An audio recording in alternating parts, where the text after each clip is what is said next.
Hi. Can we hear each other? Yeah, hello. Oh, hi. I think I'm chairing. This is session 9. I'm assuming all our speakers are here. Maybe just give 1 more minute.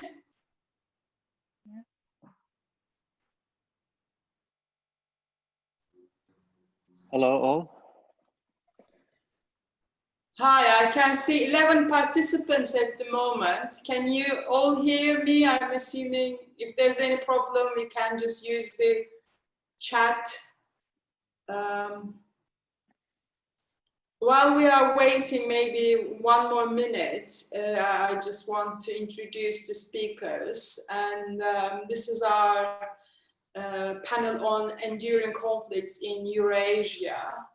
And we will continue with the same order of the program. The first paper is going to be Bezen Coskun from Berlin Center for Applied Turkish Studies in Germany. And then we will move to Javadbay Khalilzade from Kent State University in the UK.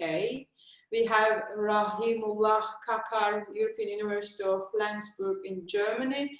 And then Ebru Birinci, Lomonosov Moscow State University in Russia, and Matthew Lubin Duke University in the US. We will finish with Elena Onu, the National University of Political Studies and Public Administration in Romania. Each speaker is going to have 15 minutes, the usual, and as the chair, I will remind you last 3 minutes to make sure that we will have enough time for a question and answer session. And I think it will be good if each speaker also can introduce who they are in terms of where they are in their research at the moment. I'm assuming our first speaker, Bezen Coskun, is ready to start. Are you here, Bezen? Yes, I'm here and I'm ready. Okay, great. You have 15 minutes and I'll warn you the last 3 minutes. Do you have a PowerPoint to share? Yes, I have. Okay, I'll give you a minute to sort it out.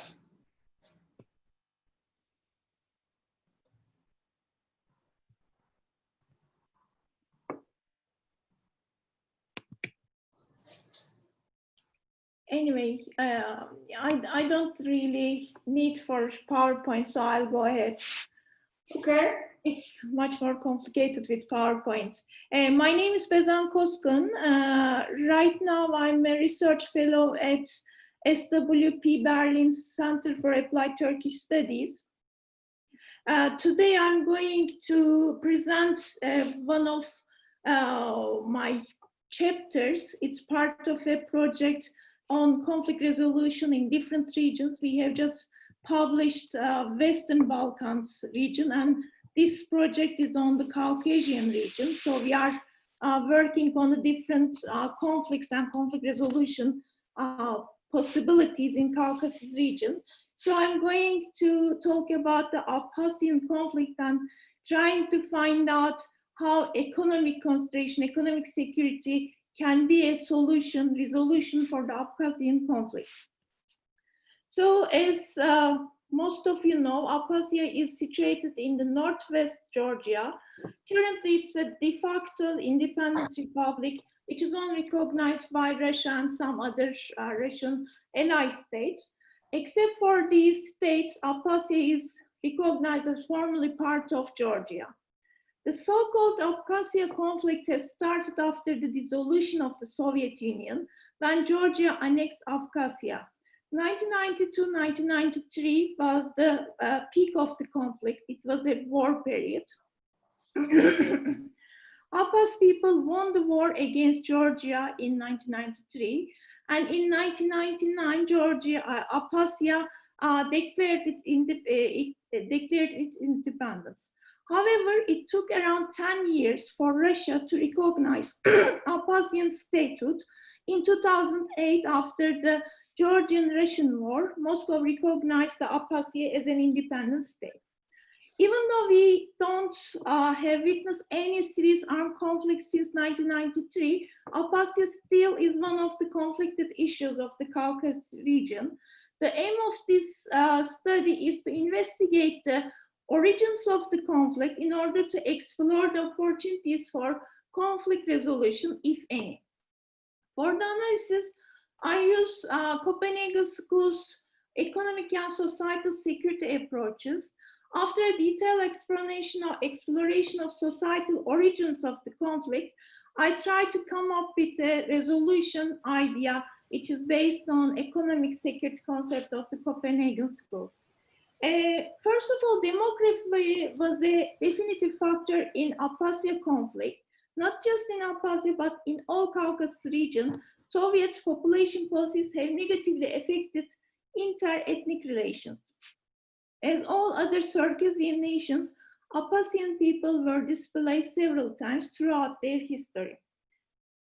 So the events leading to 1992 Abkhazia War reflects a recurring pattern in which the language and ethnically motivated policies have played a key role. Thus, the conflict was driven by societal concerns of both sides, where Abkhazians felt that their national identity and culture was under threat. So the starting point of the conflict was about societal security. The outbreak of the armed conflict was a reflection of years of tensions over political issues, which have developed around the issue of ethnic identity and the origins of Abkhazians. During the Perestroika and Glasnost periods, Georgian nationalism took an extreme form based on the idea whereby Georgians are the hosts and the other ethnic groups are the guests, often ungrateful because they had no right to self-determination on the territory that historically belongs to Georgians. So their slogans were Abkhazia is Georgia and Georgia is for Georgians. They demanded the abolition of Abkhazia's autonomous status. Georgian nationalism triggered national movements in Abkhazia. Abkhazian insecurities grew in the face of the Georgian aggressiveness. So even though societal security is the best conceptual framework to analyze the roots of this conflict, because it's an ethno-political conflict, for the resolution of the conflict, societal security concerns have become the main obstacle. As experienced in many protracted ethno-political conflicts around the world, reconciling societal consideration of conflicting sides is extremely difficult task. Competing claims of security threats to national identity and nationhood are proved to be the most difficult issues to be resolved. That is why many conflicts in the Caucasus region remain as frozen conflicts. In this context, Georgian law of 2008 occupied territories, it prevents the international access to Abkhazia, while Abkhazians contribute to their own isolation by showing minimum flexibility on the status issue. The involvement of external actors with different societal security concerns has made the resolution more and more complex. Historical enmities and tensions between Russia and Georgia, between the US and Russia, and between the several members of EU and Russia further complicated the conflict resolution. As indicated by Bezen, security is about the pursuit of freedom from threat and the ability of states and societies to maintain their independent identity and their functional integrity. The bottom line of the security is survival, but it also reasonably includes a substantial range of concerns about the conditions of existence. Uzan also underlines the economic security is being one of the key indicators of the general security of the state. It's clear that with economic security, other sectors of security become easier to establish. So in the case of Abkhazia, the perceived threats to their respective national identity and communal existence were the underlying reasons behind their enmities with Georgia. Right now, there is no direct societal threat directed at Abkhaz region or Abkhaz nation. Thanks to Russian patronage, there is no immediate threat against the Abkhaz nationhood in the region. However, Abkhazians paid a heavy price for their societal security. Right after the war and throughout the 1990s, Abkhazia was totally isolated without much aid from Russia. The sanctions that Russia imposed on Abkhazia were lifted only in 1999. During this period, Abkhazia barely survived thanks to limited trade arrangements with Turkey. The state of economy in 1990s was drastic. Today, the Abkhazian economy, thus economic security, heavily dependent on Russia. So no one benefits from Abkhazia's isolation. Economically, all sides of the conflict, including Russia, need to better engagement with the international community to improve the living conditions of Abkhazians and Georgians. Here it's argued that economic security concerns of the conflicting parties may pave way for the reconsideration of options for future resolution. That is to say, when the pressure of economic security threats overweight the societal security concerns, the conflict resolution would be achieved. So in terms of economic security, both Georgians and Abkhazian economies are very fragile right now. As a result of unrecognized statehood, Abkhazian economy is much more fragile than Georgia because Abkhazia today is a relatively, even though Abkhazia today is a relatively self-governed territory, a functioning de facto state. However, the international isolation made it dependent upon Russia. Russia is the main route for Abkhazia to the world. After the war, the country has gone through a reconstruction process, and government buildings, hotels, and roads have been reconstructed. But the economy of Abkhazia is linked to the Russian economy and banking system. They use Russian ruble as the currency, and they use a special Russian debit card named APRA, which was only used and accepted in Abkhazia. So, as stated by Trigva, he is the former foreign minister of Abkhazia, if Georgia recognizes Abkhazia's independence and the proper interstate relations are established, the entire Caucasus region will benefit from the reconciliation. Despite the lack of official level resolution to legalization of trade between two sides, an informal trade between Georgia and Abkhazia has already started. The fall in the Russian ruble has reduced the purchasing power of people in Abkhazia. So Abkhazians started to demand goods from Georgia, which is relatively cheap. According to International Crisis Group's report entitled Abkhazia and South-Ossetia Time to Talk Trade, between Georgia and Abkhazia, the trade worth an estimated $, between 7 to 15 million per year. While Georgia resists recognizing the status of Abkhazia, Georgian leaders are open to at least talking about legalizing the trade with Abkhazia. Furthermore, in order to open a trade corridor, Georgians have been trying to find ways to work with Russia. To conclude, economic security threats are prioritized in the context of Abkhazian conflict now. Thus, both governments and people, they are trying to find ways to build a transit corridor for economic exchanges.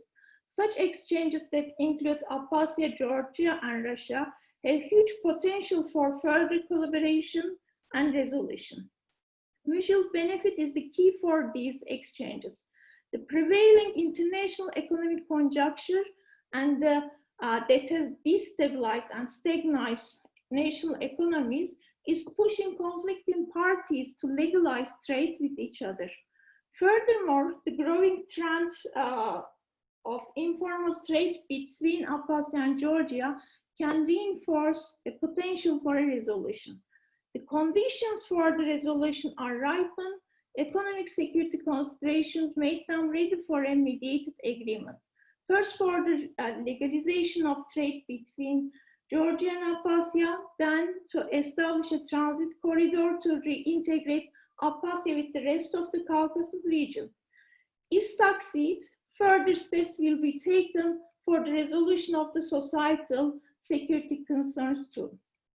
However, since reintegration will bring the question of legalizing the trade, the legalization of trade is about the issue of status. During the legalization process, Abkhazia would insist on the use of its official name. So the resolution of the conflict is still out of reach until conflicting parties and potential mediators will recognize the benefits of a resolution, which is based on recognition of Abkhazia status. I close down here, so during the question and answer time, we will deep in more. Okay, thank you for listening. Oh, thank you so much. I was almost going to warn you that you still had 3 minutes. Excellent timekeeping. Thank you very much. We are going to move to our second speaker, Javadbay. Are you here? Yes. Yes, I am here. Could you hear me? Yes, I can hear you. I'm assuming we all can. Do you have a PowerPoint to share? Yes, I have PowerPoint. Let me open it here. With share, share screen, yeah. Yes.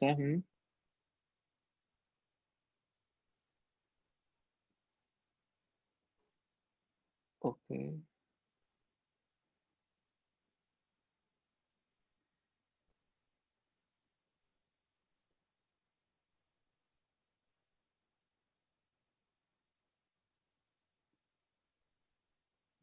Oh, okay. Well, it is first time that okay. Well, yeah, I won't be able to offer any help. The only thing I know is there's a green arrow says share screen. Yes, I tried it, but it asks extra security measures. Just a minute. Okay, let me try one. Okay, Does anyone have any clue or can offer help? Yes, that's it. I think yes. We got it. Great. Yeah. I did it. Good. Well done. Well done. Do you want to just introduce yourself a bit? Where are you in your research? What you are doing? Yes. Well, I am a PhD student at Kent State University. I think they mixed it with Kent University in United Kingdom. Okay. So it is in US, Kent State University. All right. So it's not a big field, but I just wanted to share it with you. I was curious myself. I said, well, I haven't heard of it in the UK, but yeah, that's okay. Yes, and and I am a student. I am working on my. I have some courseworks, and actually, these papers is my paper for my course, and I try to transform it to publish. So therefore, I wanted to share with you and get some review that what's like. And to begin, I will also talk about another conflict in Georgia. You know well that South Caucasus is a small geographical area rich with their conflicts. Well, I would like to share map. It is a, I don't know, see you my mouse or not? It is in the yes, great. So it is South-Ossetia in the north of Georgia, and it is North Ossetia, which is a federative part in Russia. So my presentation is about a possible conflict resolution, but with the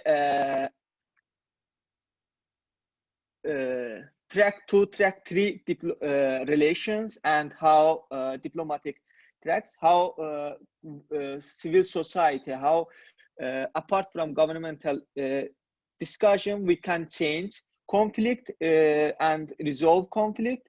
So my presentation is consists of 2 parts. In the first part, it is how I present how like populist and nationalist discourse caused conflict between 2 communities, and later how applying ARIA framework into this conflict could be a solution for conflict. So a bit about historical background.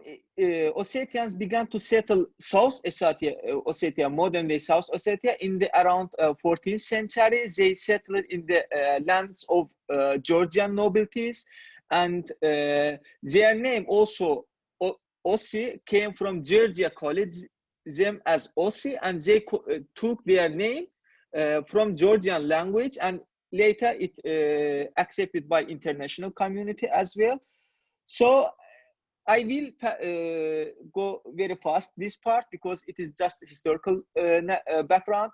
So until like 19th century, Ossetians were as a peasants in the Georgian landlords, and they live it together because they also share same religion and the close language. So it is they have not very big differences. However, with the development of nationalism and nationalistic ideas in South Caucasus, national conflicts began to emerge in South Caucasus.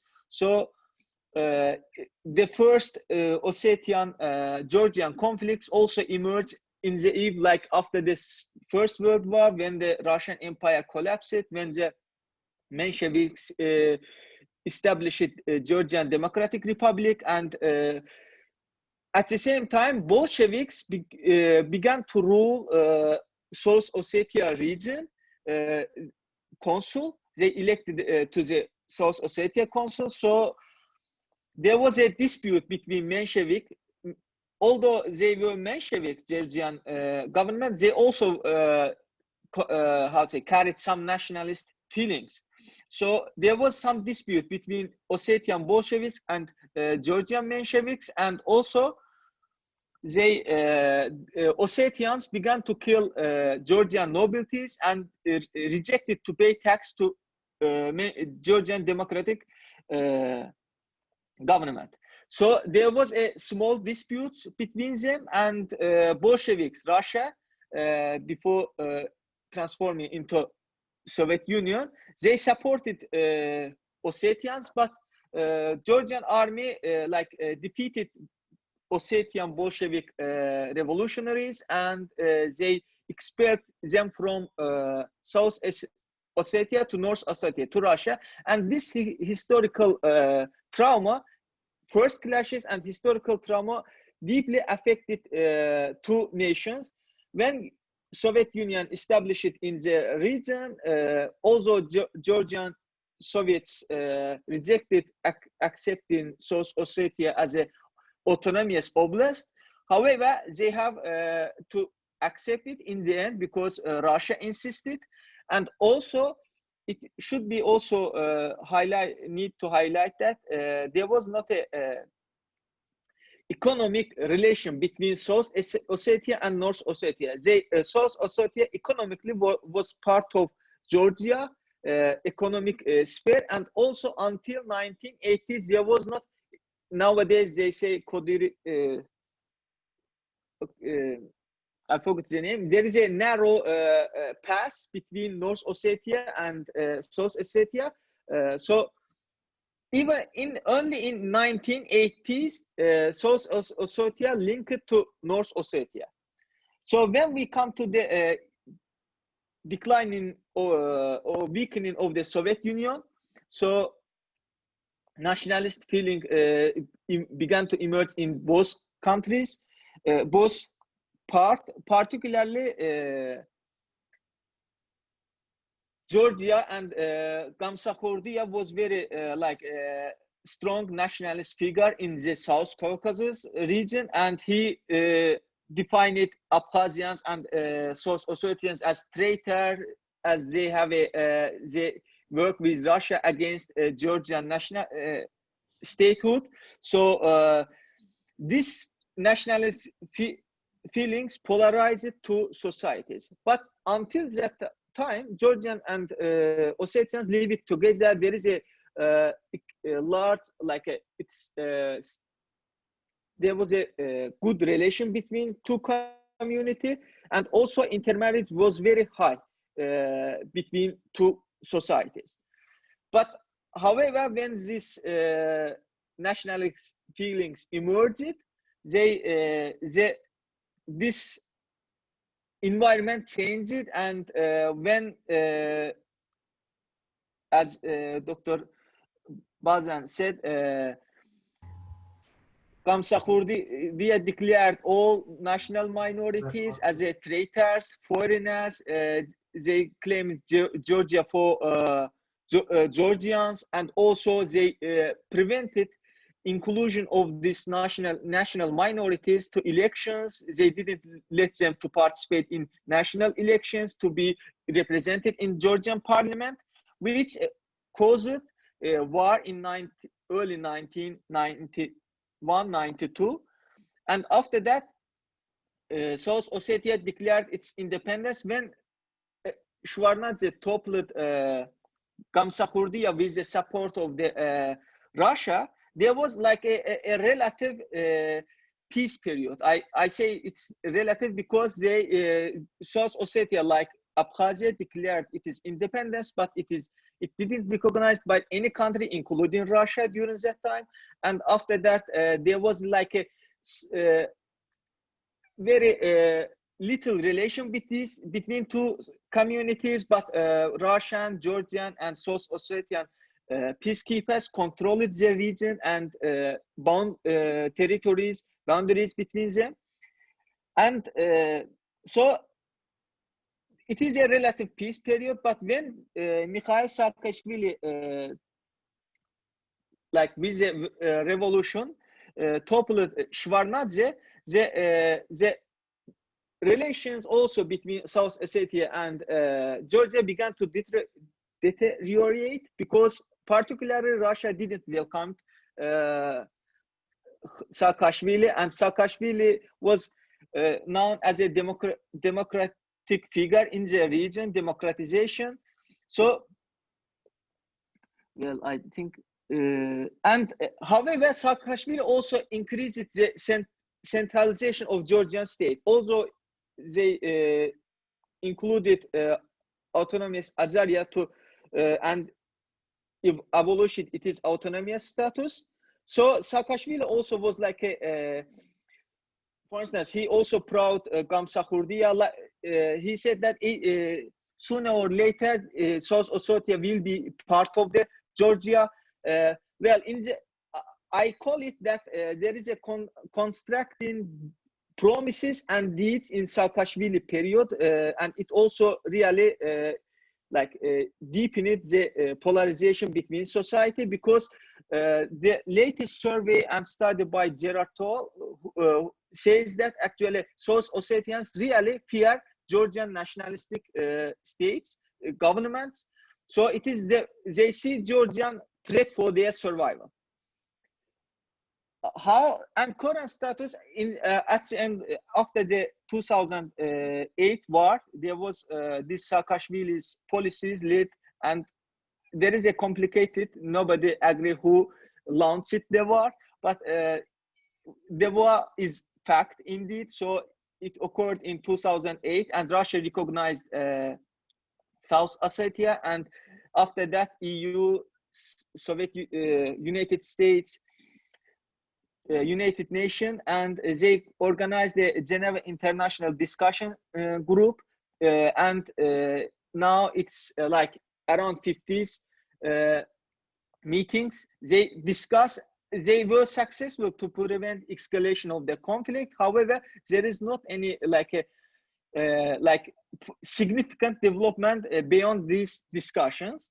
So what I offer, I offer ARIA framework, which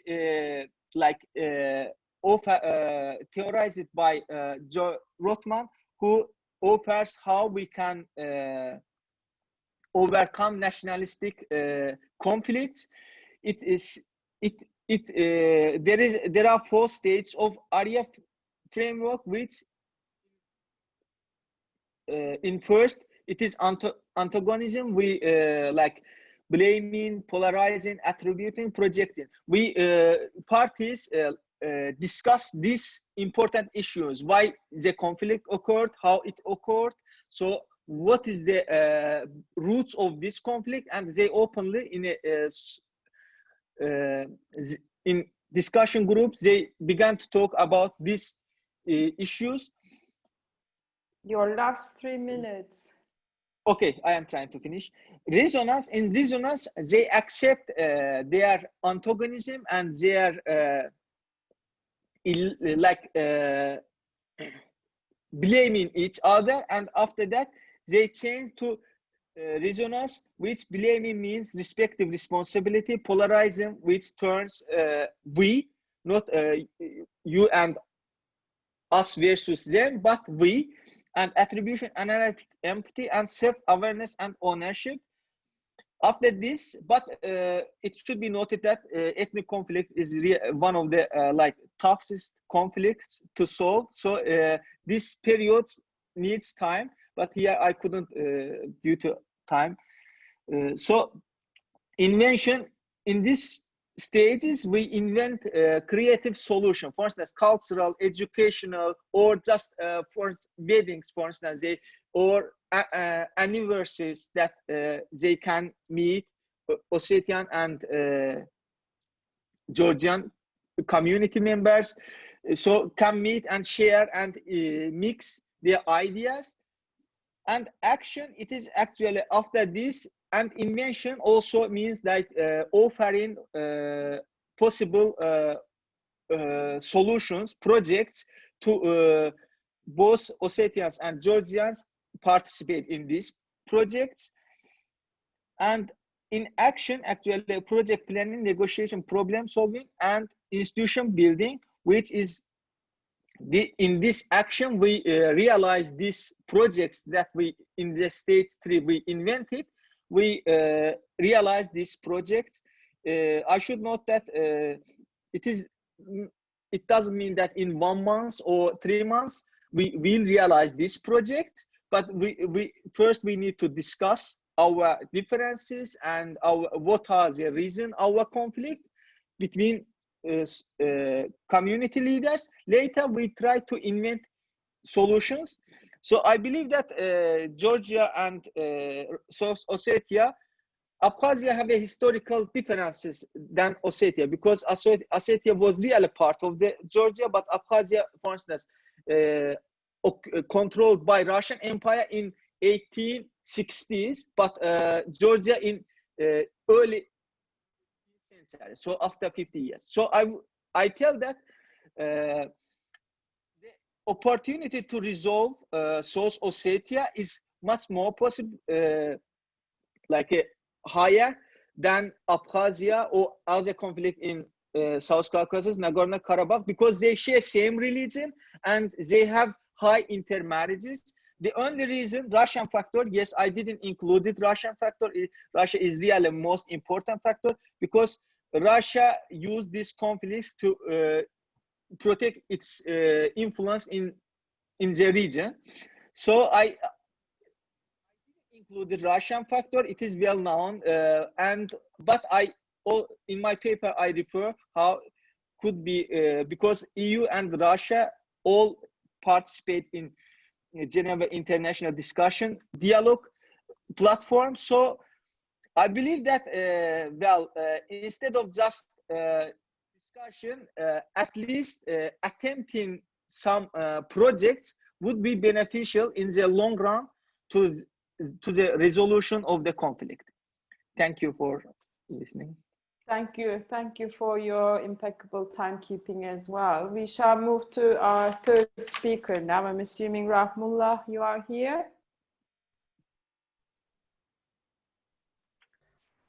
Thank you. Yes, I'm here. Yeah, great. Yeah, the floor is yours, the usual. If you want to introduce yourself very briefly, and then I'll remind you in your last 3 minutes. Thank you. My name is Rahimullah. I am based at the European University of Flensburg in Germany, still studying here. And I'm researching on the post-war peace and conflict resolutions. And recently I'm conducting research on the European Union activeness and it's as a normative power, the question of normative power. In this paper, I will be briefly discussing the the assessment of the Brussels Conference on Afghanistan and the Afghan Peace and Reconciliation Puzzle. I don't want to go more into deep, but briefly I will recap the contemporary Afghan conflict, which after September 11, 2001, the terrorist attack happened in the World Trade Center and in New York and the Pentagon, which was carried out by the terrorist organization Al-Qaeda, led by Osama bin Laden. So the leader of those notorious organization was reportedly hiding in Afghanistan. The then US President Bush administration stepped up and asked the Taliban leadership to hand over the leaders of the terrorist organizations, which those demands, and also to suspend the terrorist safe havens in Afghanistan, which those demands were not met, and it resulted to attack their government, which on 7th October, the US, with the support of the Great Britain, attacked the Taliban government and toppled down.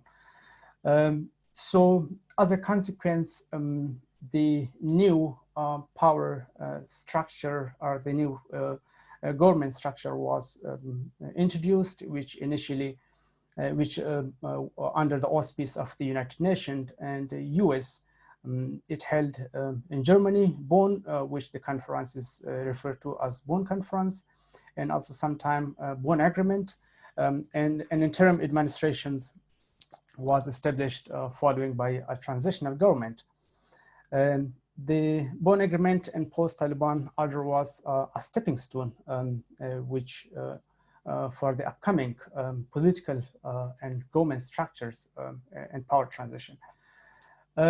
Those new regime came into being and established, but the question of the militant organizations of the Taliban, it remained unresolved. What happened? Could they be isolated? The hard power strategy was used for the last 19 years. If I refer to the immediate post-2001 era, so the conflict intensified with every year coming, which badly intensified in 2010 and 9 and onward.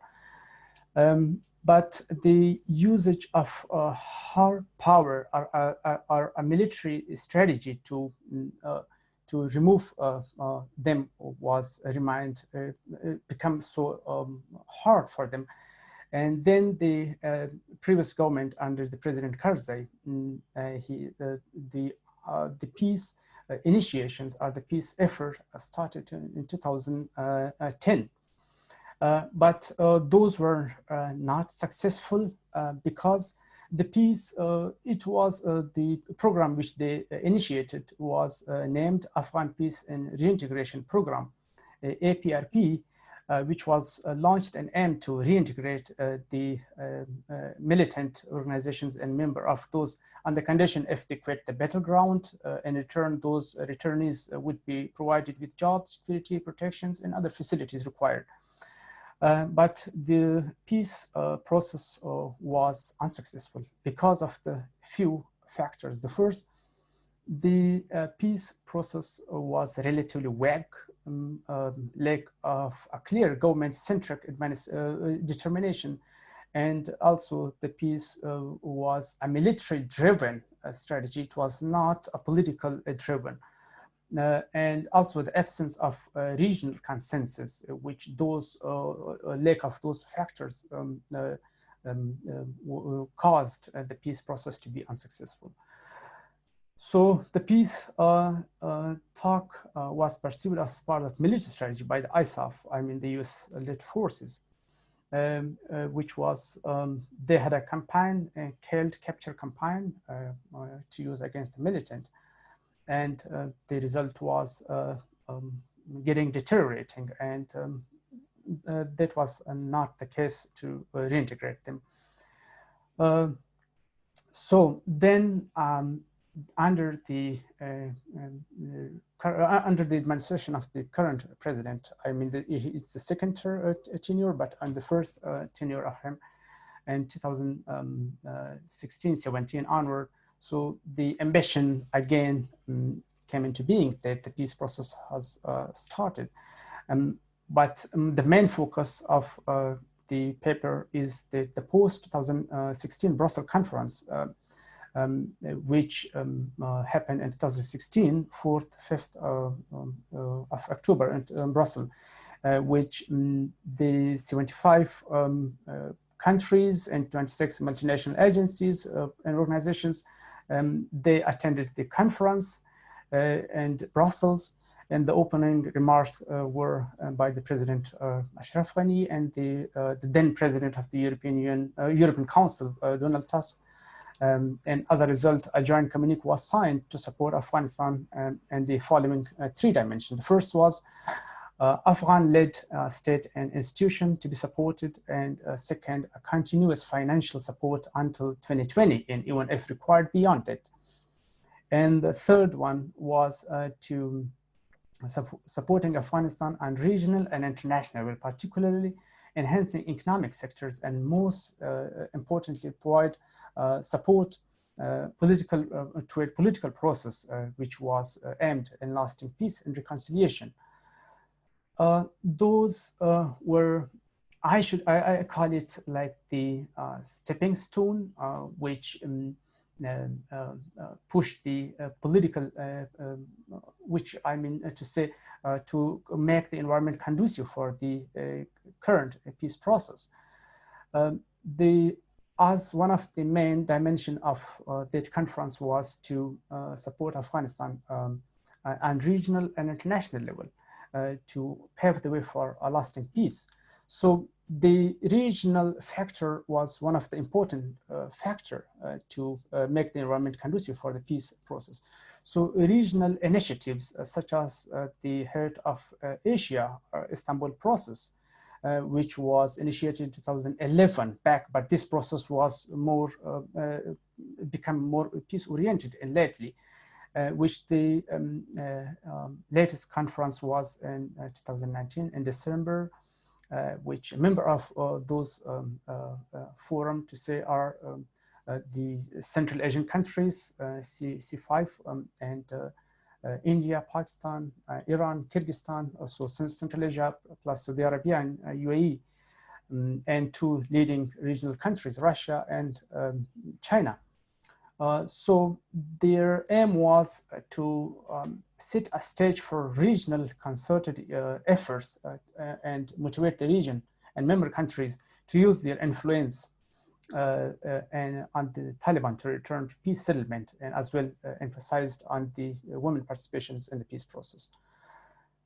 Those were one of the few factors that, and also in addition to them, like the RICA, Regional Economic Cooperation Conference on Afghanistan, and Shanghai Cooperation Organizations, and some other regional forums and organizations were more trying to normalize the environment for the peace process to start. So as a result, the peace process started in 2018, which after multiple round of negotiations, the agreement reached between the Taliban, the militant organizations, and the US in February 2020. But I call it a triangular tussle, because still the Afghan context, the Afghan government, it's still not yet resolved, but the peace process agreement was signed with the United States in February, which they had certain conditions and yet to be reached, and this is a conditional based agreement. But luckily, the intra-Afghan negotiation has recently started in Doha, capital Qatar, of Qatar. So this started, and it's still continue. It's earlier to comment how it will go, but we believe there are certain factors and also more principles and also the agendas and points to be discussed. So it still continue. But I'm referring in to say how this process or the question of legitimacy would it be, and how it resembles in the past to others, and how the past experience which happened. I'm referring to the research by the RAND Corporation, which they conducted the research in 13 countries. A few to mention, in this case somehow seems similar, like the Yemen conflict in 1992 till 1970, civil war in Lebanon from 1975 to 1991, and Mozambique 1976 to 1995, in Bosnia 1992 till 55, Tajikistan 1992 to 1997. So this research by the RAND Corporation, it shows this, the outcome of all those conflicts has been neither an absolute winner and neither an absolute loser. So the research extracts a master narratives that unfolds the following the following steps, which it says that the your last 3 minutes. Okay, I'm just concluding. Okay, great. So this is the opposing parties. It should be considered as a legitimate negotiation partner. And also the role of the external power and identification of the intention of the external power or actor that is involved in the conflict. And also the concept of power sharing with the insurgents that contribute to the de-escalation and paving the way for them to step into the involvement in politics. Last but not the least, the third party guarantor, which somehow these are visible in the contemporary Afghan peace process. This has a resemblance. But a last comment, the concept of peace and reconciliation and the question of zero-sum game. This is there a peace yet? Is to refer to the Johan Galtung research, which he talked about the negative peace and positive peace and the absence of violence and the social justice and other factors. Still, those violence is protracted and there is still violence and there is no ceasefire. We cannot say this is still a negative peace even, and this is so the start of this one. And the reconciliation, yes, reconciliation is going on, and because the warring parties are trying to be on the same page, and they are struggling, and the efforts are going on. So last but not the least, this process is still going on, but the ice has been broken by this, because still it's going to be on a right direction. So we are hopeful for this, and thank you for listening to me. So I'm giving the floor back to Professor Al-Yagul. Thank you. Thank you, Rahimullah. I think all speakers have been really, really good with timekeeping, and we shall move to the next paper, which is Ebru Birinci. Again, Ebru, if you could just please briefly tell us where you are in your research. And I'm assuming you are here? Yes, you are. Yeah, I'm here. Okay. Hello, everybody. My name is Ebru.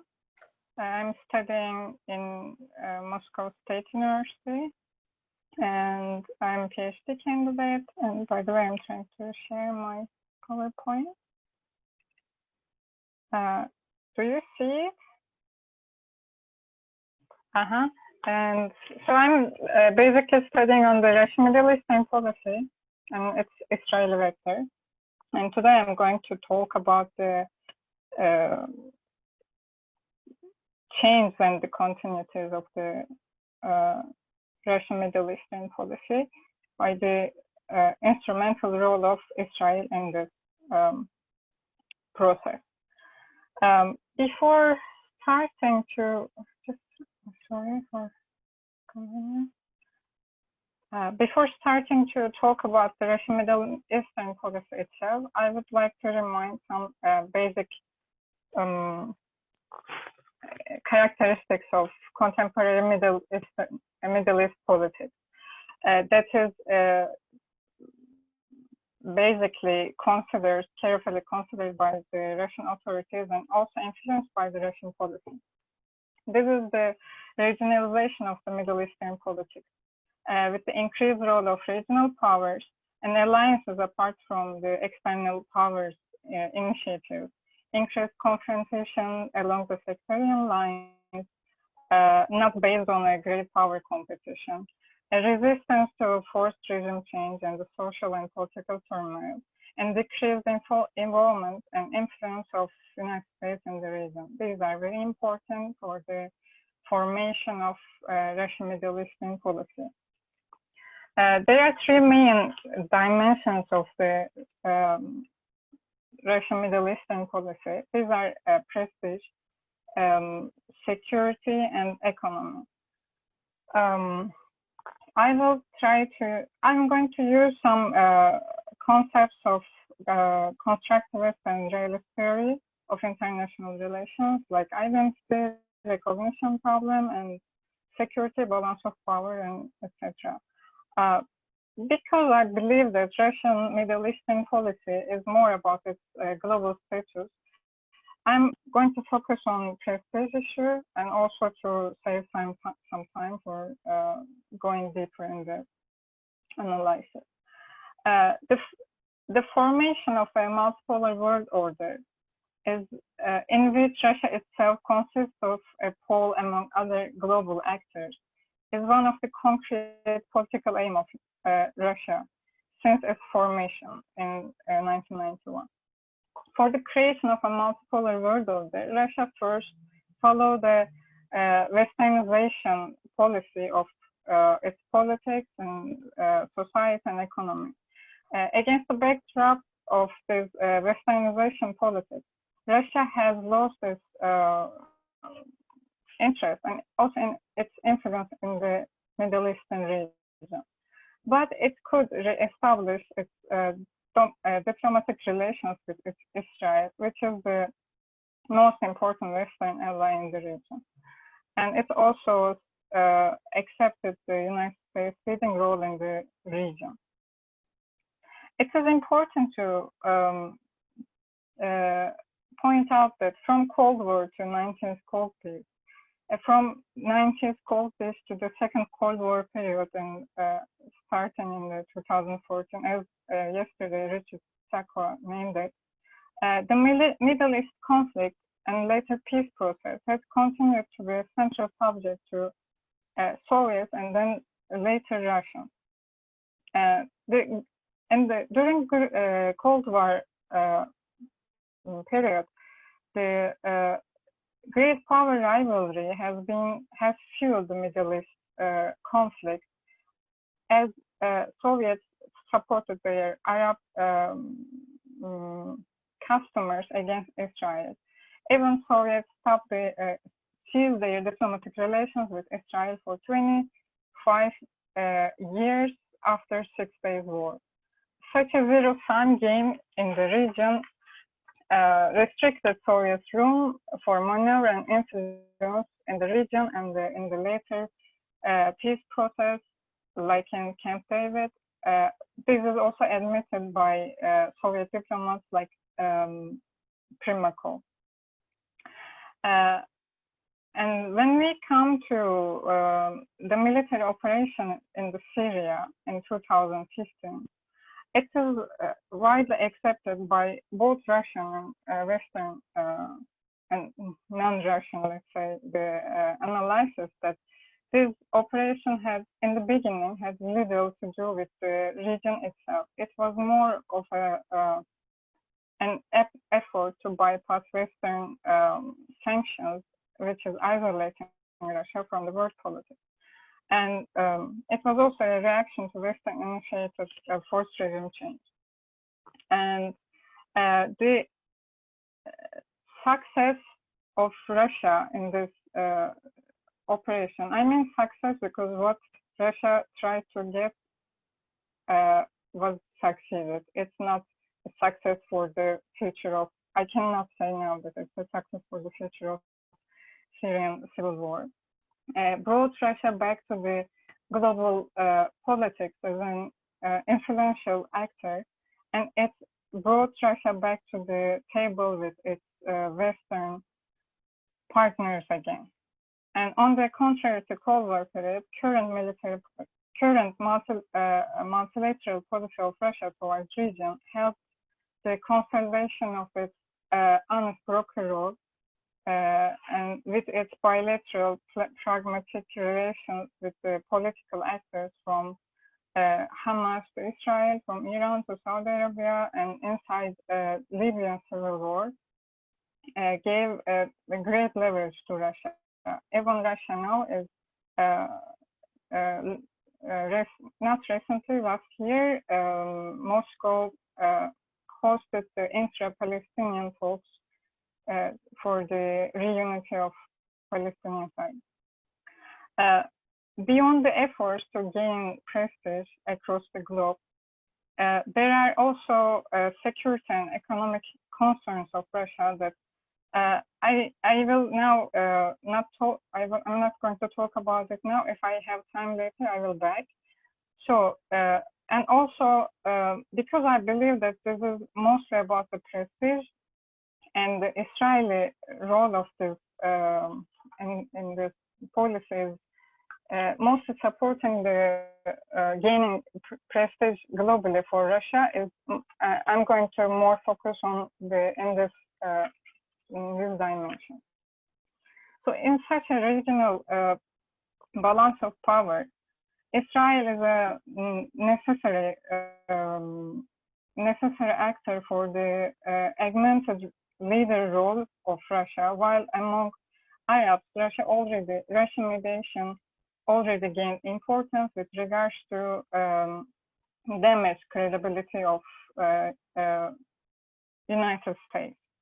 And besides its influence on the Arab countries of the region, the United States policy is also important for the Russian-Israeli relations itself.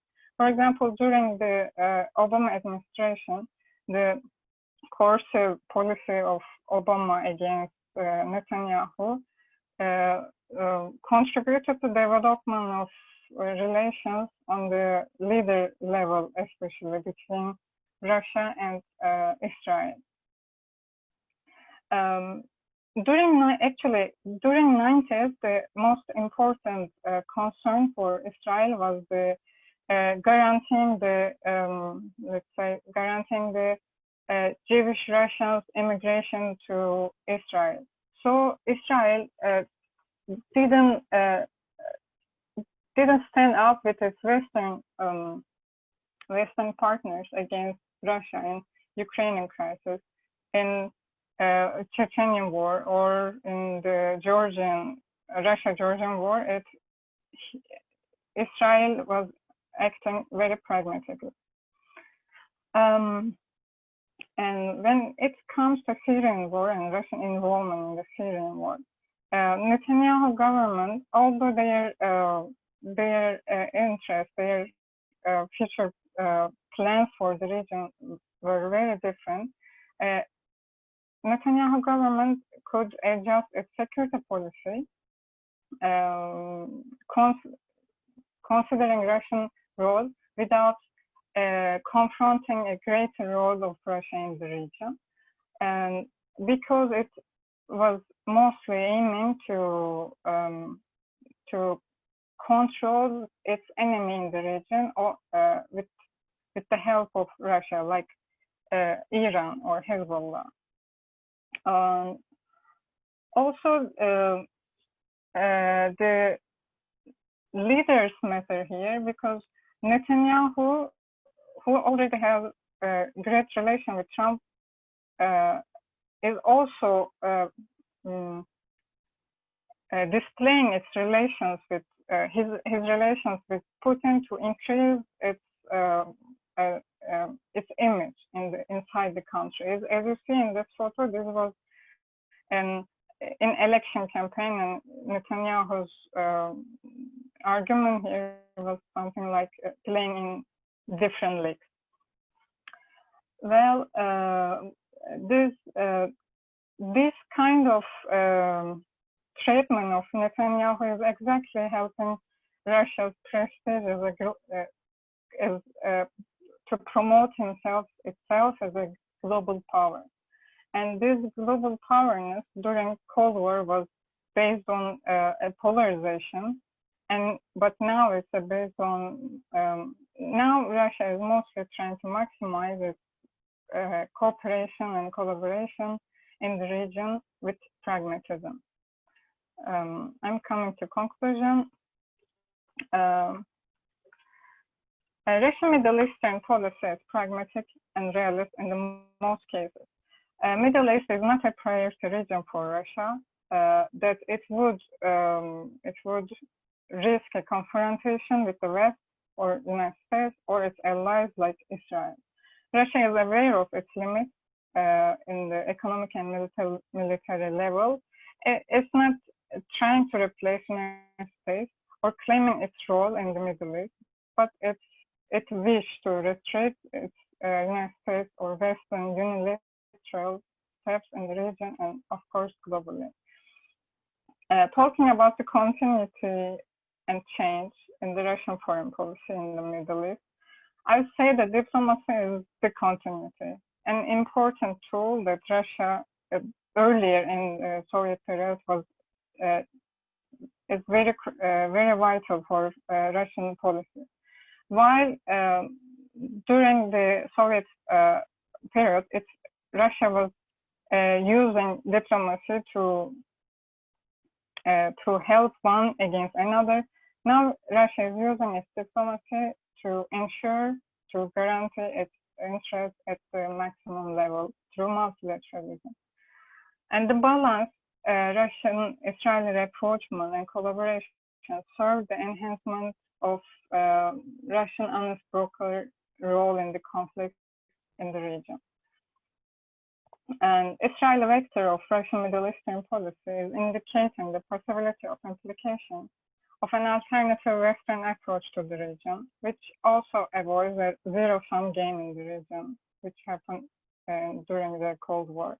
Instead, it's embracing the pragmatic dialogue and cooperation despite the conflicting interests of the parties. Thank you very much. If I don't know if I use my time or no. That's perfect timing again. You still have 2 minutes, but I didn't have to warn you because I knew you were coming to your conclusion. Thank you very much. Thank you. I think we are still seeing your screen, sharing your screen. If you could just log off, we could just go back to normal. That's excellent. Thank you. Thank you, Ebru. Thank you. And we can move to our next speaker now. Matthew, I think you are here, but you need to unmute yourself. Yes. That's it. I do not actually have a PowerPoint. This is a kind of intellectual history talk for which I thought PowerPoints might be distracting. Great. And good afternoon, ladies and gentlemen, and thank you to the IEPAS for inviting me and allowing me to give this paper. Of course, I know that this paper is on an earlier subject substantially than the other papers on this panel. The choice of the subject of a 16th century, you wanted me to say a little about my research. I'm one of this slowly growing group, I think, who are trying to straddle the divide between doing Renaissance Phoenician history or Italian history more broadly and having a steady interest in the Ottoman Empire that is not relegating it to a minor subject, but actually trying to learn both sets of languages and to incorporate both Ottoman and Italian and Latin sources systematically in our research. And in some cases, as in the case of the Cyprus War of 1570-71 that I'm talking about today, we have a lot of sources in both sets of languages, and I suppose you could say from both sides and from multiple points of view. So I'm turning my dissertation, which had to do with Cyprus and what happened to the Greek Orthodox population of the island after the Ottoman conquest, into a book that tries to look at more of the Greek Orthodox world, including Crete and other islands that were also going to be conquered by the Ottomans later, and to try and analyze the nature of Ottoman imperialism, which with a little imagination, we can easily bring up to date into the present day and see the salience. So I'm analyzing a fatwa, as the Ottomans call them, or fatwa in Arabic. Today, I mean, fatwas are a subject matter that, you know, a broader audience is going to be familiar with for no other reason than because of the Salman Rushdie affair of 1989 and later. I'm trying to look at how the early modern Ottomans justified going to war, which is a distinct category of Ottoman fatwas.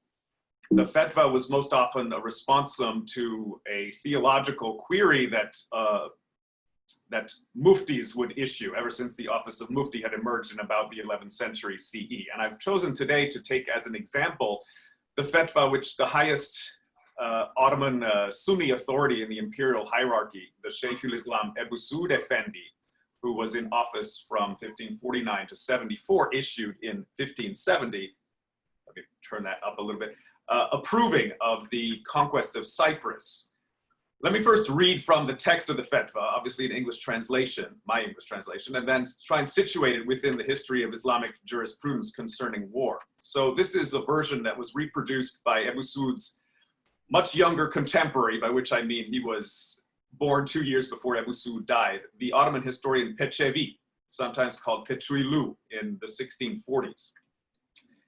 He says, formerly a region was in the abode of Islam, and after some time the miserable infidels invaded and had evil intentions against the faith of Islam with the destruction and neglect of madrasas and mosques and blaspheming of and abasement of minbars and mahfils, minbars being the pulpits of mosques and mahfils, the platforms generally where muezzins chant when they are being led by an imam in prayer, and so many sorts of abominable actions. And the refuge of the faith, the Sultan's Majesty, proclaimed the acts of evil deeds to every part of the world and took the aforementioned lands from the hands of the miserable infidels.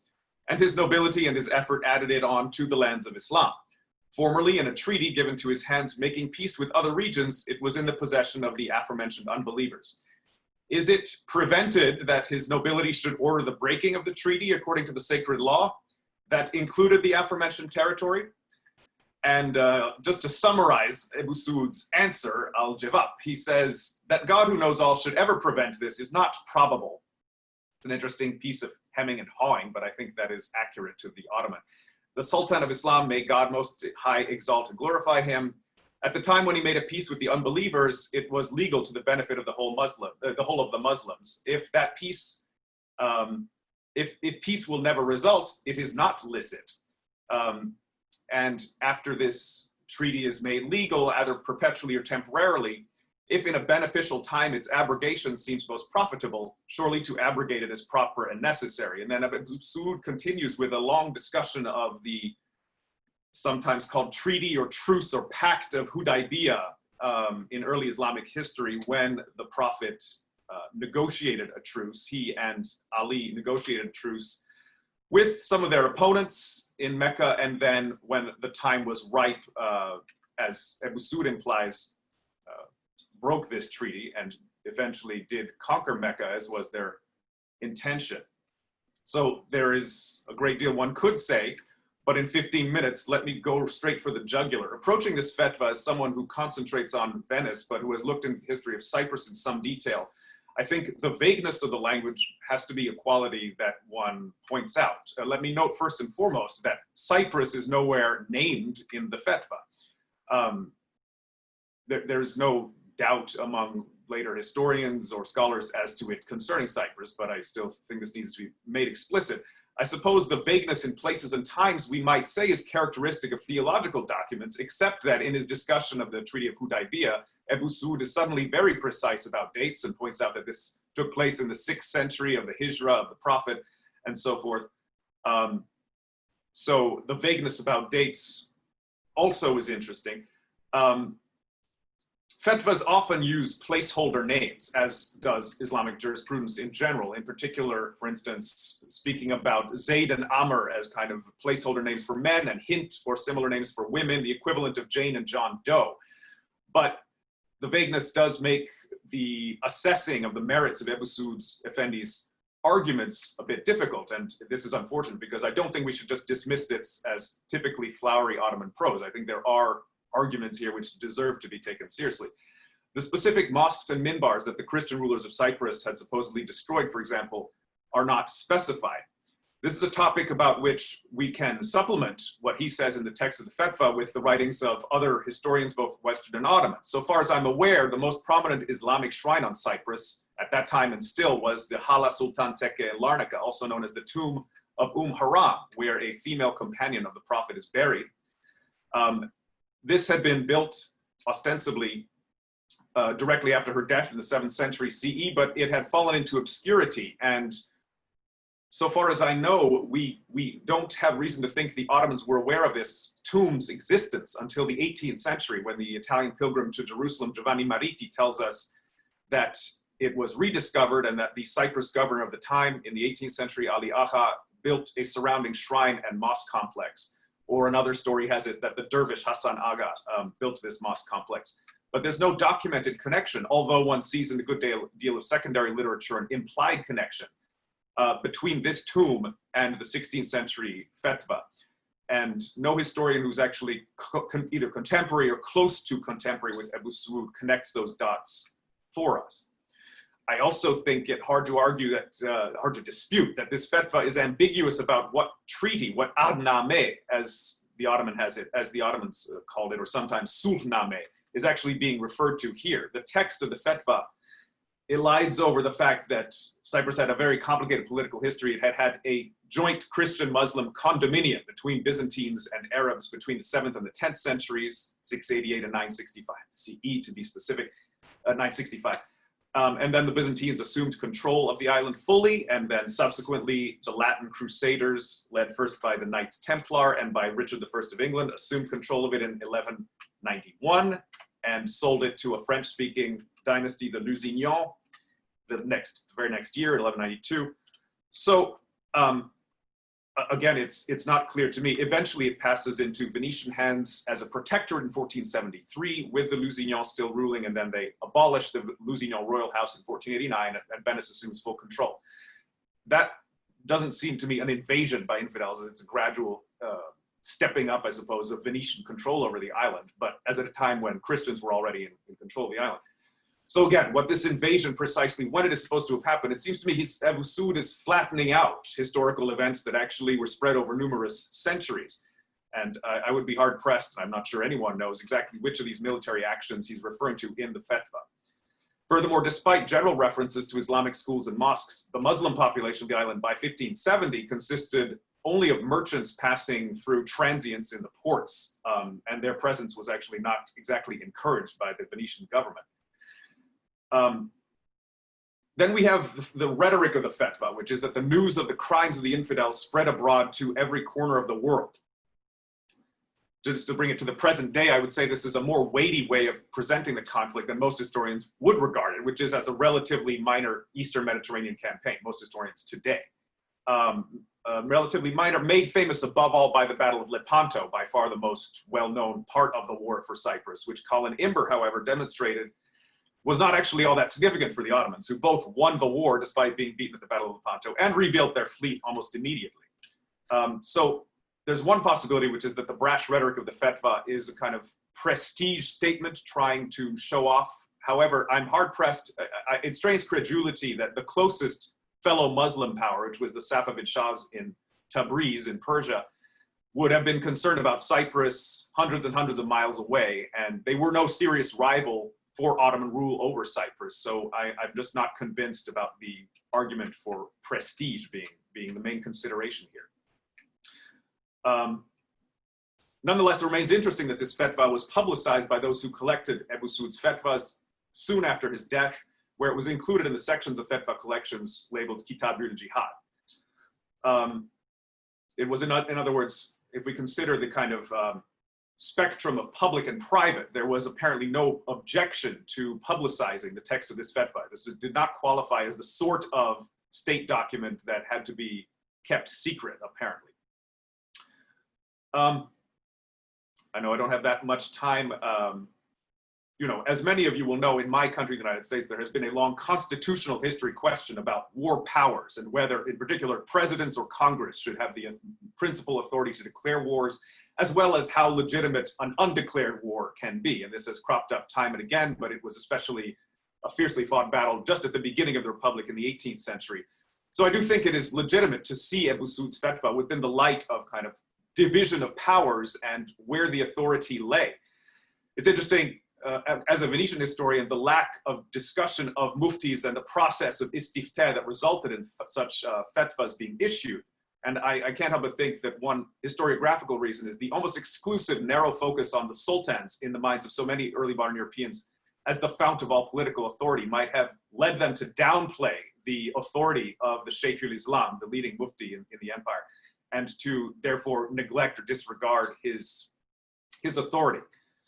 We do have, just to give a kind of counter example to this, the 1683 campaign, the Siege of Vienna, is an example where apparently, according to a later historian, Silahtar, an Ottoman fatwa was issued saying it is not licit to engage in this campaign, that an earlier treaty with the Austrian Habsburgs had to be respected, but that the Ottoman Pasha went ahead and led the campaign and the siege anyway. But in general, although fatwas are often called non-binding, it does seem clear that Ebru Suud in particular enjoyed considerable authority.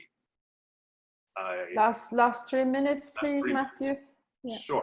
So therefore, let me move to the conclusion, which is simply, I think Ebru Suud's Cyprus fatwa kind of bears out what seems evident from a couple of recent studies by the historian Joshua White on what he calls fatwa diplomacy. And this is that the Ottoman pacts, which they call ahnames, and that's the word they apply also to the Prophet's Treaty of Hudaybiyah, had always been signed before fatwas on the subject of international relations come into play. That is, in matters involving foreign policy, not all ahnames were followed by fatwas, but every occasion we know of when a fatwa was issued on the subject of the legitimacy of war appears to have been preceded by an ahname. And in the light of Ebru Suud's Cyprus fatwa explicitly approving the breaking of an ahname, we should consider whether the word truce, with its implication of a temporary provisional agreement, is not a more clear translation of ahname and more accurate than the still often used treaty. And I think it is in that kind of philological precision that the studies of these fatwas can yield fruit, both within Ottoman history and in attempts to understanding the long-standing question asked by the American historian Franklin L. Balmer back in 1944, and implicitly already in the 1840s by Leopold von Ranke, of when it was that the Ottomans were integrated in and became merely one player in, instead of a little understood outsider to, the European concert of states. Thank you. Thank you. I think that was, again, very, very precise timekeeping. We shall move to the last speaker now, as Elena Onu, and I'm sure there will be lots of questions in all the papers already given. Elena, are you here to just unmute yourself? I don't think our last speaker is here. Let me just check the list of participants in the current session. No, we don't have Elena. So yeah, I mean, it seems we have extra 15 minutes, Matthew. If there's any extra point you would like to add as your conclusion, or we shall move to question and answer. I already have questions for all your papers. Where to begin, except that the continuities, I suppose, between Ebru Suud and earlier practices are something worth, I think, bearing in mind. One can go back to Ibn Taymiyyah already in the 13th century, and he's writing along very similar lines, even if with not exactly the same language, about the licitness of warfare against the Mongols. This despite the fact that the Mongol Khan had recently converted to Islam, but he's concerned to, it's hard not to read Ibn Taymiyyah's fatwas that are directed against the Mongols and not think of Ebru Suud's against the Kuzulbash, which he also wrote about, the Shiite sympathizers, or some would say Alevis, but were feared to be Shiite sympathizers in eastern Anatolia because they use some of the similar language. They both are interested in the concept of what constitutes the Bahi, or sometimes the Dar al-Bahi, the abode of rebellion. And if you show yourself to be a rebel, then you, as it were, forfeit your status as a Muslim from the point of view of being protected from being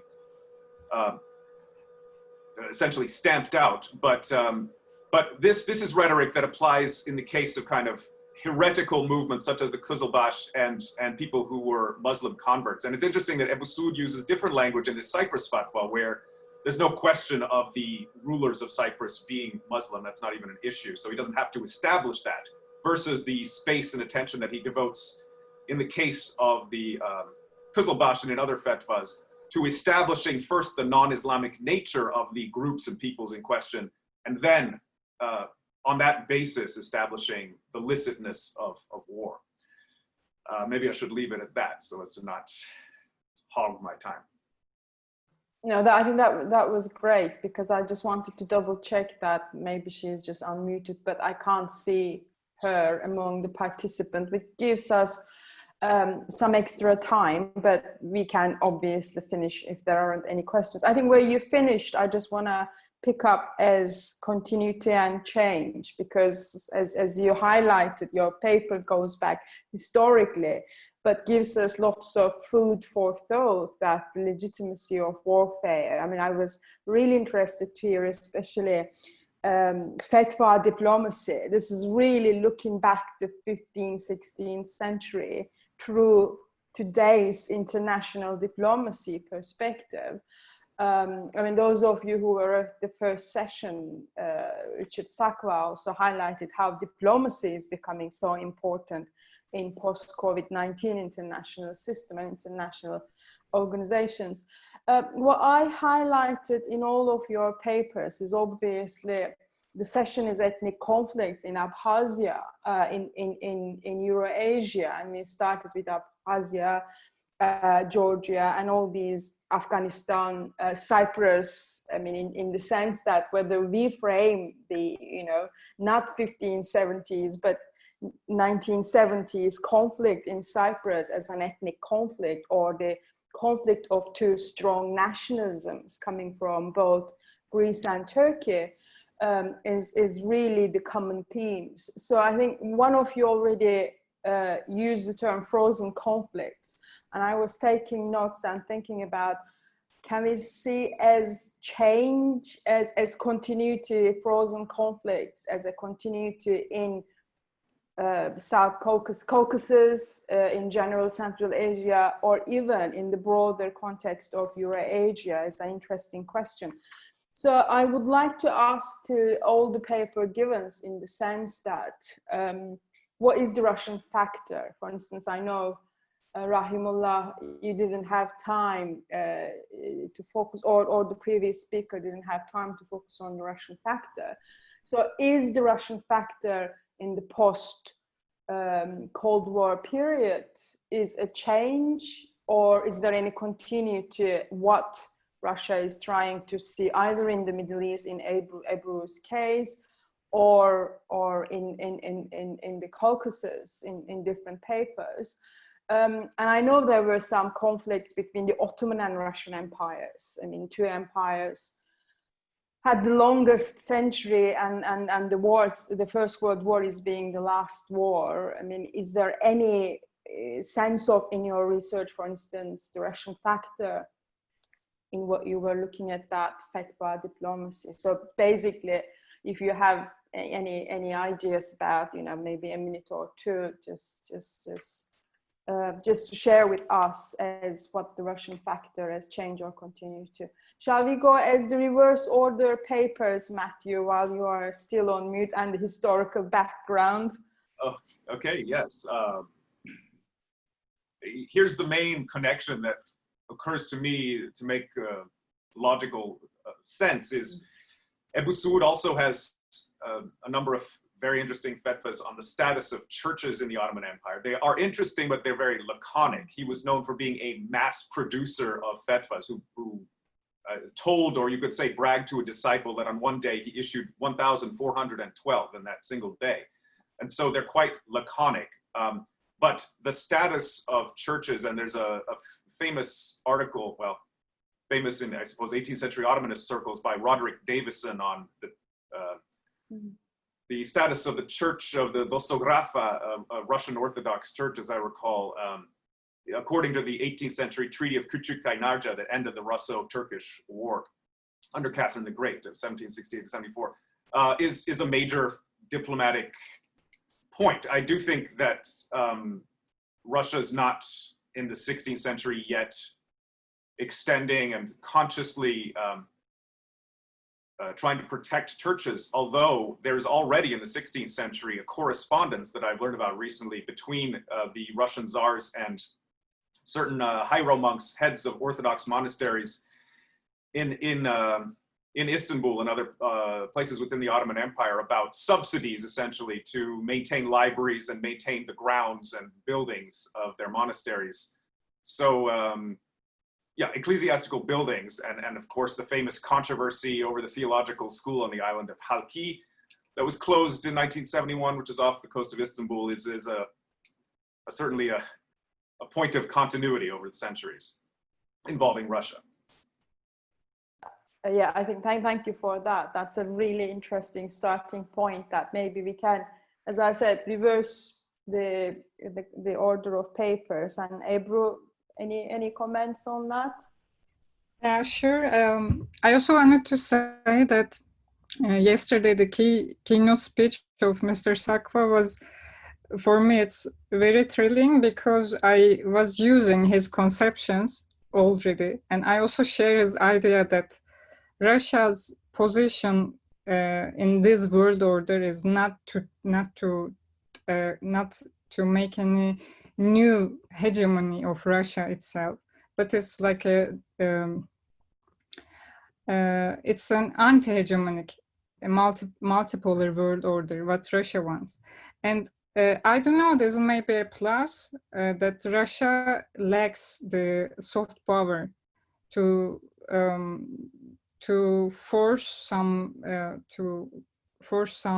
of its policies on the outside region of the former Soviet countries. So in this respect, Russia has to use its diplomacy actually, because otherwise Russia doesn't have so much interest to include militarily in a region, to confront West or United States in the region like Middle East, or it's not strongest to confront China in Asia. That's why diplomacy is very important for the future of the country, future of the world order, to have a balanced relationship between the global powers, not the superpowers of the world. And here, I believe that the middle powers has more a role to push for this kind of diplomacy that can bring great powers like United States and China to the table, to force them to have more justified, more justice to the international order. I think this is what I could say about the diplomacy and the Russian role. Okay, I think the next one we go the reverse order, Rahimullah. Thank you. To be specific, so to evaluate or to comment on the Russian role in the contemporary world order, Ottoman and regional order. So there is a term used for the Russia and China, and the region based. Both states or both actors are immediate but unreliable partner. So this creates a kind of different order, because China is trying to use its economic leverage in the region, and that could cope up with the Russian political influence. And also during the pandemic, we saw as previously I have heard in other panel as well, that during this Corona time, Russia used most of its leverage over Central Asia because of those the economic and the migration circulations and other factors. So we see those the Russian political influence is declining, even if they're trying. And militarily, I don't see any signs or any the Russian interest to engage. But even politically, we see China is trying to substitute, or even on the way to substitute, the Russian role in the region. And the region is also, if we use the Bezen and Weber term, regional security complex. So Russia, the securitization and desecurity of Central Asia is coming. Also, there are also centrifugal factors, also centrifugal factors, which bringing the region together are also some factors that is trying to divide the region. So Russia has no much influential role in the region. So they are trying to politically involve, but the role is, seems declining. So this was my comment. Thank you. Yeah, thank you. And I think the next is, let me go reverse, as I said. Javadbay, do you want to say anything? Is he still here? Well, yeah. Yes, could you hear me? About Russian factor in this, particularly like in west of Russia, Georgia, Ukraine, Russia is very important like state, particular for these countries, influencer, because due to its historical togetherness as a part of Soviet Union. So Russia has not anything ideological or economical offer for these nations. Russia authoritarian state and also not democracy. So, and economically also is not very like gives, yes, most of these nations of these countries go to as a migrants to work in Russian markets.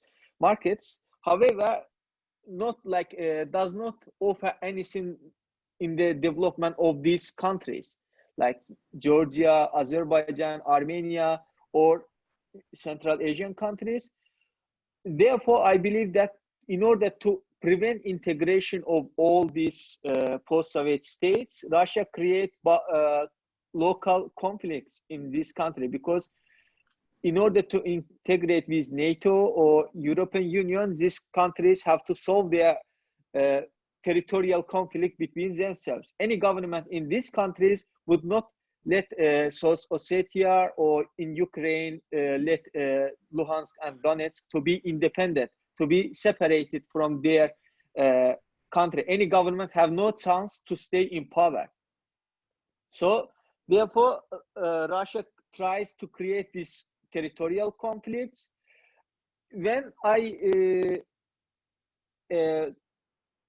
come to talk about Russia as a multipolar world order, tries, well, what I understand Russia's from my readings of Russia, because Russia alone could not challenge United States or European Union in the world. So therefore it tries to create like a alliance of the other great powers, or like positive messages to other great powers that let's challenge hegemony of United States and let's build multipolar world. Because for instance, if definitely Russia had enough strength economically or militarily, they would alone try to challenge United States. But since they have no this power, therefore they try to pretend that they prefer multipolar world. And what does it mean in near abroad of the Russia? Nobody will challenge Russia's hegemony. That's all by me. Thank you. Yeah, that is really good points. There are a few issues that I'm sure if you haven't noticed, I managed to get the group chat to be active again. If you have any questions to each other's papers, just type there. It looks like it's a small group of us that, or you could just, you know, unmute yourself and ask the question.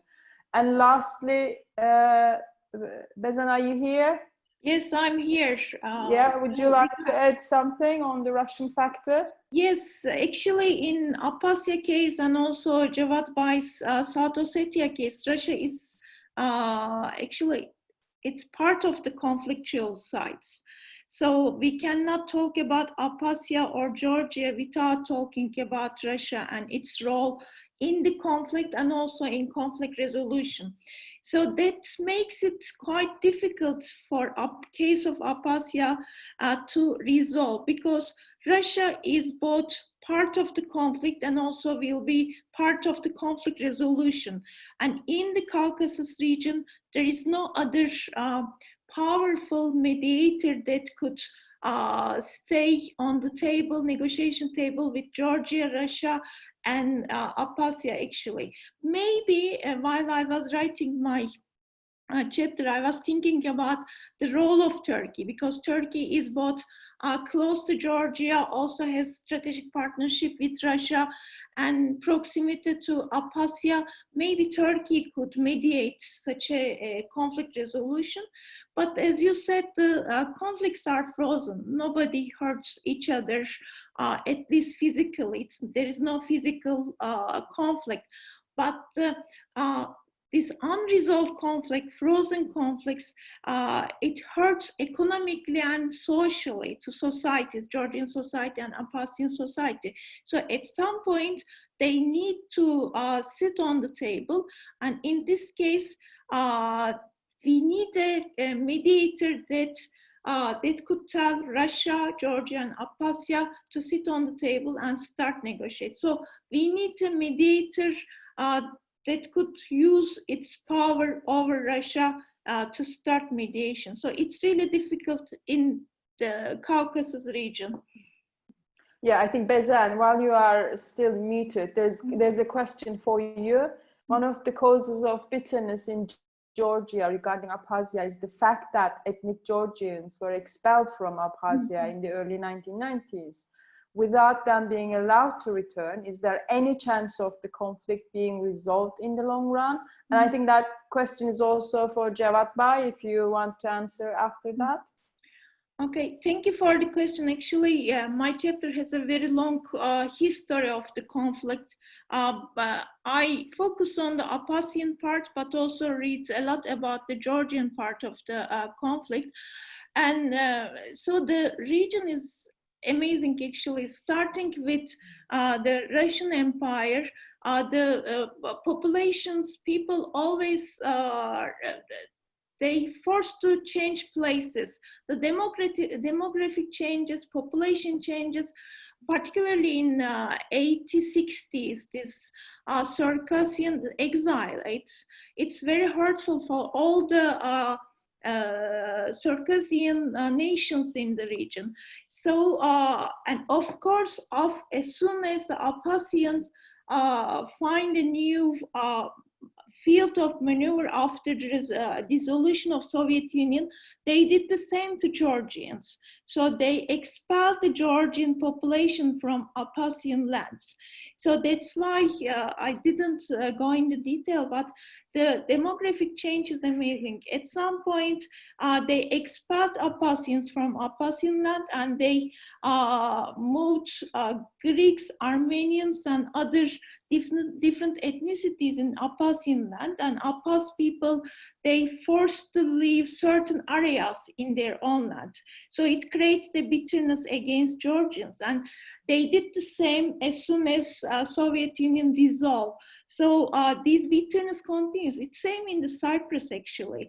So in Palestine and Israel, it's the same situation. So people forced to leave their places, and the resolution mostly based on the prospect of getting their land or homes back after a conflict resolution. So it's one of the problems with among the Georgians and the Abkhazians. Thank you for the questions. Let me give an elaboration of the history of conflict at this. Thank you. Thank you. Javadbay, do you want to add anything on this question? Well, yes. Well, it is also a very important point of this South Ossetia conflict, because the South Ossetia, Georgians and also Ossetians really live it in mixed.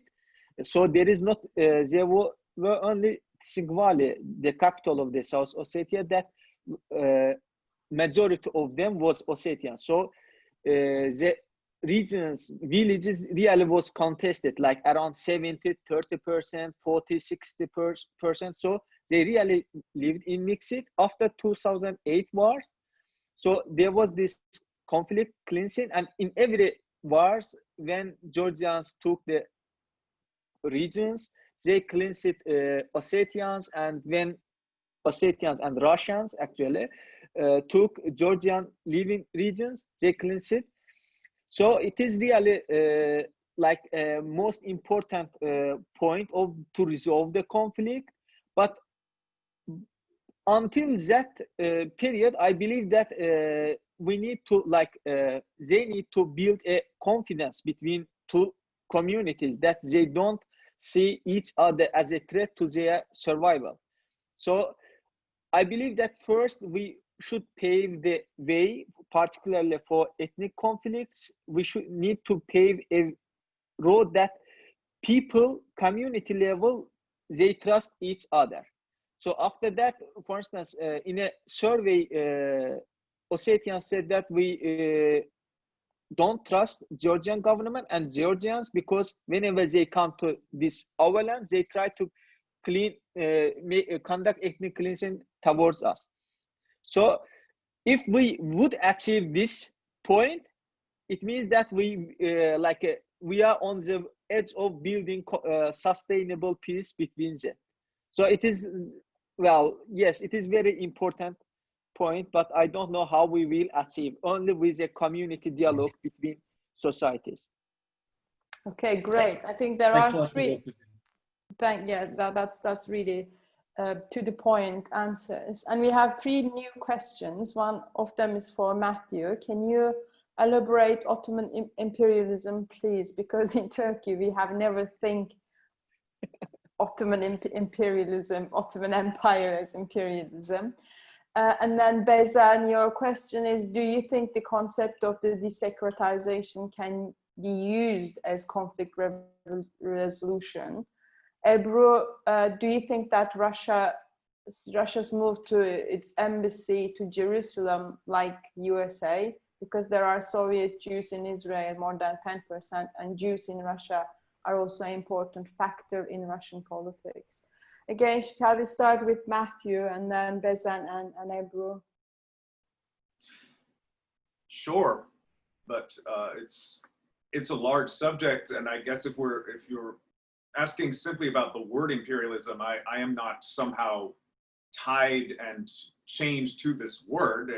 We could just talk about Ottoman expansion, but there have been historians who have looked at different periods of Ottoman expansion and sought to look at the differences, for instance, in my case, between the conquest of Cyprus and what happens just about 100 years later when the Ottomans conquer Crete. And there are different laws that are applied, different systems of land tenure that are introduced.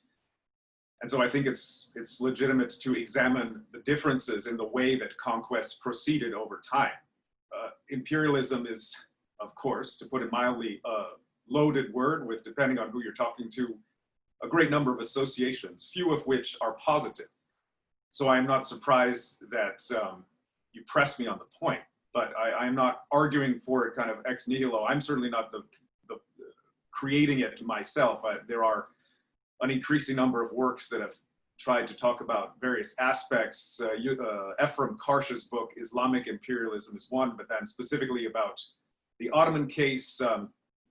And, you know, one should at least perhaps consider whether people in large areas of the Balkans in the late 14th century would have felt themselves exactly liberated by the conquerors. I mean, one doesn't have to use the word imperialism. One shouldn't also go to the other extreme, maybe, and stick one's head into the sand, I suppose. Yeah. Yeah. Okay. That's great, Matthew. I mean, as you say, it depends how you define empire first, and then imperialism. It's definitely essentially contested concept that we could take hours, but we need to finish in 5 minutes. That I'll move to the next speakers. I think Bezen and Ebru again in 2 minutes maximum, please.